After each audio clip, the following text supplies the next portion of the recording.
Alright guys, welcome back. This is Bad Senator. So tomorrow is the big day. Tomorrow, several key states that are pivotal to control the United States House of Representatives in the midterm elections are holding their primaries tomorrow. Let's run through all the races you need to keep track of as the results come in.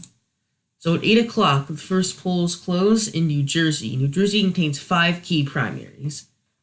So let's start on the New Jersey's 5th district. Right now, you have the incumbent Democrat Josh Gottheimer against one of two Republican challengers, either John McCain or Steve Lonegan. Steve Lonegan will not have a chance against Josh Gottheimer because he has some very conservative viewpoints and has a lot of baggage. He used a pretty derogative term against a gay congressman, not a congressman, a city councilman, when he was the mayor of Bogota. John McCain would definitely be the better candidate here. And I think if he were to win, this could become lean Democrat, but right now it's likely Democrat. So if John McCain wins, then this could be an actual race.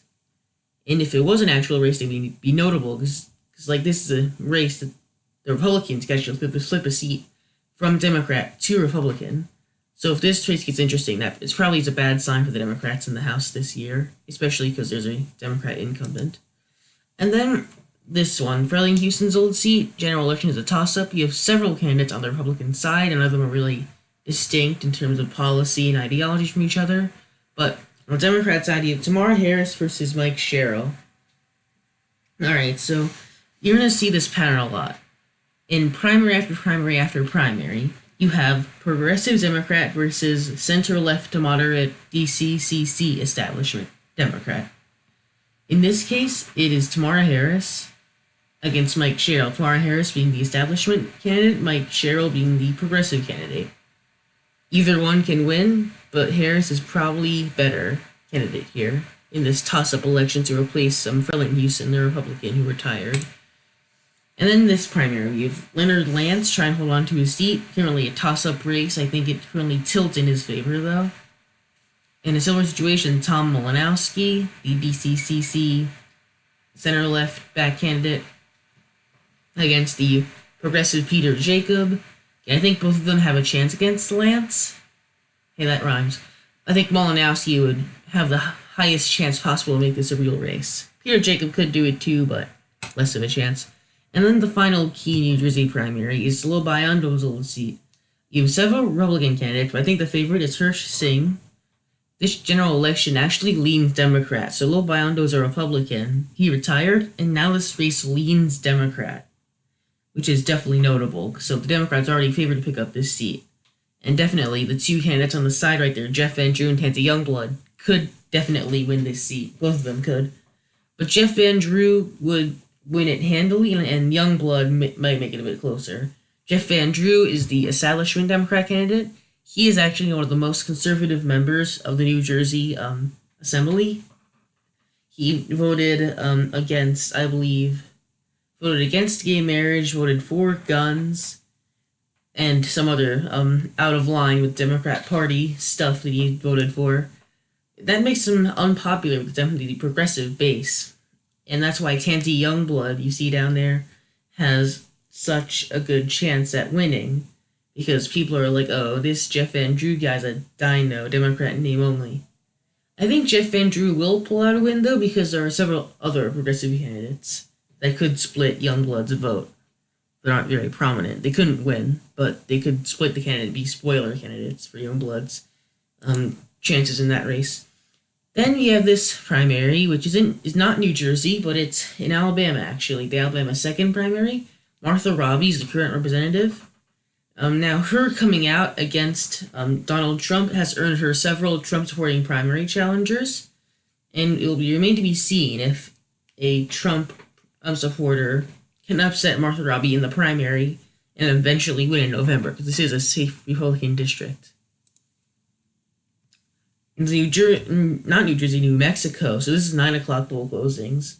At 9 o'clock, polls in New Mexico are polling, and this is basically a district here that is right next to the Mexico border. So a Democrat win here would obviously be very detrimental to Donald Trump and what he wants to do in his agenda. Xochitl Small is the likely Democrat nominee here, and then you have several candidates in a very balkanized Republican field.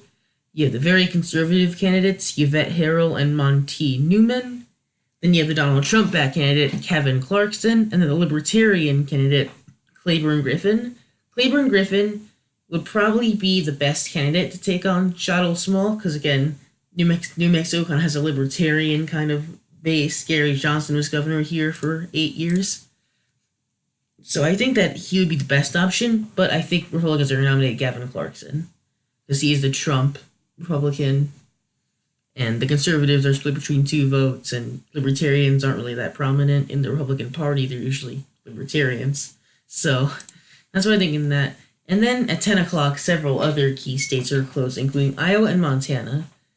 In the current election right now, David Young is currently the representative in Iowa. That should say toss-up. The chat should say toss-up general election. I don't know why. I have it means Republican. But anyway, Cindy Axt is the Democrat establishment candidate. Pete D'Alessandro, the progressive candidate. The difference there isn't as pronounced in this primary as it is other primaries, but it's definitely still there. And I think Cindy Axe is the best person. But Pete D'Alessandro definitely has a good chance of pulling off in the general, too. In fact, probably more than any other progressive candidate running in the primaries. In Iowa first, similar situation here. Rod Blum, in generation that's toss-up, ignore the Republican, it's toss-up. Against 4 Democrats. You have the establishment Democrats, Abby Finkenauer and Thomas Heckroth, and the 2 progressive, George Ramassi and Courtney Rowe. Again, I think any 4 of those could win the general election. I actually think Iowa is one of those few states where being progressive is not necessarily a bad thing for your election chances. Because, I don't know, they were big Bernie Sanders people out here. A lot of these, because, people here, Iowa voted heavily for Donald Trump, right? And most of it was because they viewed Hillary Clinton as, this coastal elitist woman who doesn't actually care about us. But I don't think they have the same opinion of a Bernie Sanders type candidate. Because, Bernie Sanders, oh, look at this guy, he's, getting more government benefits for us. He might be someone who actually cares for us.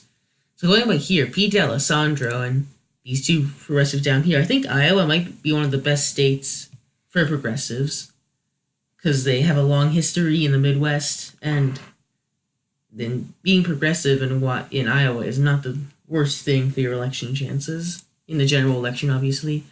Montana Senate primary. John Tester, the current Democrat senator here, facing no primary challenge. This is a toss-up race. I did this one right.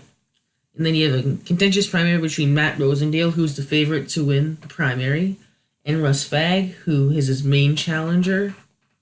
I think Rosendale is going to win the primary because he has a lot of conservative backing. However, he wasn't born in Montana. He moved from Maryland, and much more liberal area, and that might not be a good thing to some Republican voters out here. But I think he'll still win nonetheless, and that's a toss-up general election. And then 11 o'clock, the big event of the night, California. Several congressional districts, all in Orange County, all very competitive, are all races they need to watch for potential lockouts. And what I mean by lockout is that the voters in California approved a ballot measure to adopt this weird new top 2 primary system. What it is candidates from all parties, a bunch of candidates from a bunch of different parties, are on the same primary. And then the top 2 vote getters advance to the general election. This essentially means that if the top 2 vote getters are Republican, then the general election is between 2 Republicans. And in a state like California that's so pivotal to the Democrats' chances of taking back the Congress, the House, this year, they do not want that to happen. Those are the 3 districts where it could happen, and Democrats are really scared. The California's 39th, the 48th, and the 49th, all in Orange County, all ultra-competitive, but could not be competitive if 2 Republicans advance to the general election. Thanks for watching. See you on the other side. Bye!